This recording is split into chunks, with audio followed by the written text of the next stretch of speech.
सोचिए, एक ऐसा गांव जहां सूरज ढलते ही जिंदगी जैसे थम सी जाती हो। एक ऐसी जगह जहां हर एक दरवाजे के पीछे एक गहरा अनकहा डर छिपा हुआ हो। आज हम चल रहे हैं भैरवपुर, उसी शापित गांव की कहानी की गहराइयों में। तो क्या हो अगर सच में ऐसा कोई गांव हो। देखिए, ये सिर्फ कोई कही सुनी बात नहीं है। ये एक चेतावनी है। एक ऐसी चेतावनी जो आज भी उस भुला दिए गए गांव की खामोश दीवारों में गूंजती है। तो हमारी कहानी का सफर शुरू होता है भैरवपुर से।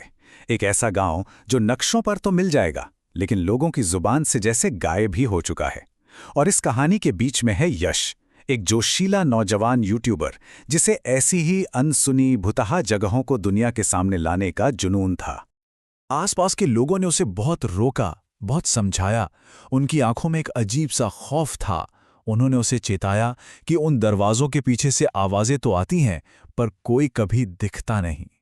लेकिन यश के लिए यह डर नहीं, बल्कि एक बुलावा था। उसका जुनून उसे उस सच की तरफ खींच रहा था। और जैसे ही यश ने भैरवपुर की सीमा में कदम रखा, हवा जैसे भारी हो गई। हर तरफ एक अजीब, दम घुटने वाली खामोशी थी, मानो पूरा गांव अपनी सांसें रोक के किसी का इंतजार कर रहा हो। ऐसा लग रहा था जैसे यहां वक्त भी ठहर गया है। और तभी यश की नजर एक बेहद अजीब चीज पर पड़ी।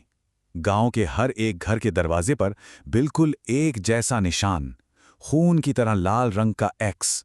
और हर दरवाजे की कुंडी पर रखा था एक छोटा सा मिट्टी का दिया। ये क्या था? कोई अंधविश्वास या फिर किसी आने वाले खतरे से बचने की कोई तैयारी? गांव के एक बिल्कुल वीरान कोने में उसे एक बूढ़ी औरत मिली। जब यश ने उन निशानों के बारे में पूछा ना, तो उस औरत की आंखों में खौफ तैर गया।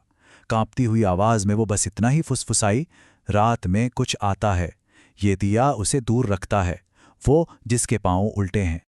अब ये सब सुनने के बाद भी यश ने उस रात वहीं रुकने का फैसला कर लिया। उसने गांव के बाहर एक वीरान से घर के पास अपना टेंट लगा लिया। कैमरा तैयार था और वो इंतजार कर रहा था। चांद जैसे जैसे आसमान में ऊपर चढ़ता गया, खामोशी और भी ज्यादा भयानक होती गई। और फिर घड़ी की सुइयों ने जैसे ही 12 का आंकड़ा छुआ, आधी रात का वो सन्नाटा टूट गया। हवा में कुछ था जो बदल गया था। खट खट खट, पास के उस वीरान घर का दरवाजा कोई खटखटा रहा था। लेकिन अजीब बात यह थी कि बाहर तो कोई भी नहीं था। तो फिर अंदर कौन आना चाहता था? यश ने कांपते हुए हाथों से कैमरा उठाया और दरवाजे पर जूम किया। सामने कोई नहीं था, बिल्कुल खाली। लेकिन फिर उसकी नजर दरवाजे के नीचे की उस पतली सी दरार पर पड़ी। उसकी सांसें जैसे अटक गईं।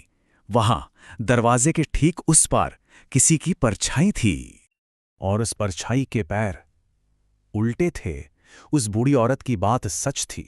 वो खौफनाक चीज दरवाजे के ठीक दूसरी तरफ खड़ी थी और बस इंतजार कर रही थी। और तभी एक मासूम से बच्चे की आवाज हवा में गूंजी, भैया चले जाओ यहां से। यश ने घबराकर इधर उधर देखा, कोई नहीं था। वो आवाज जैसे हर तरफ से आ रही थी, और उस आवाज के साथ ही गांव का सोया हुआ श्राप जाग गया। इसके बाद जो हुआ वो पलक झपकते ही हो गया। वो काली परछाई दरवाजे के नीचे से फिसलकर घर के अंदर चली गई।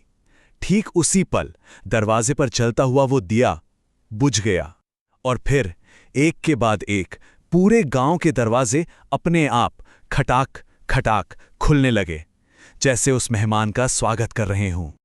सबूत, वीडियो, यश अब सब कुछ भूल चुका था। उसे किसी चीज की परवाह नहीं थी। उसने बस अपना कैमरा उठाया और अपनी जान बचाने के लिए भागा। वो हांफता हुआ बस गांव की सीमा तक पहुंचने ही वाला था कि वही बच्चे की आवाज फिर से गूंजी। पर इस बार उसमें चेतावनी नहीं थी, एक भयानक सुकून था। आवाज आई, तुम देर कर चुके हो, अब ये गांव तुम्हारा है। उस रात के बाद यश को फिर किसी ने कभी नहीं देखा। वो ऐसे गायब हुआ जैसे कभी था ही नहीं।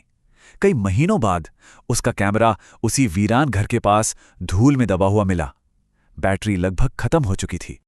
जब अधिकारियों ने उस कैमरे की आखिरी रिकॉर्डिंग देखी तो उनके रोंगटे खड़े हो गए। फुटेज में सिर्फ घना अंधेरा था और स्क्रीन के ठीक बीच में टाइप किए हुए 2 शब्द। वो यश का आखिरी संदेश था, अंदर मत आना। ये सिर्फ एक सलाह नहीं थी, ये एक आखिरी चेतावनी थी, उन सभी के लिए जो शायद उसकी तरह उस शापित गांव तक सच की तलाश में पहुंच जाएं। यश की ये कहानी हम सबको एक सवाल के साथ छोड़ जाती है कि अगर किसी वीरान दरवाजे पर एक लाल एक्स का निशान बना हो तो क्या उसे खोलना चाहिए, या फिर कुछ रहस्यों को हमेशा के लिए रहस्य ही रहने देना बेहतर है।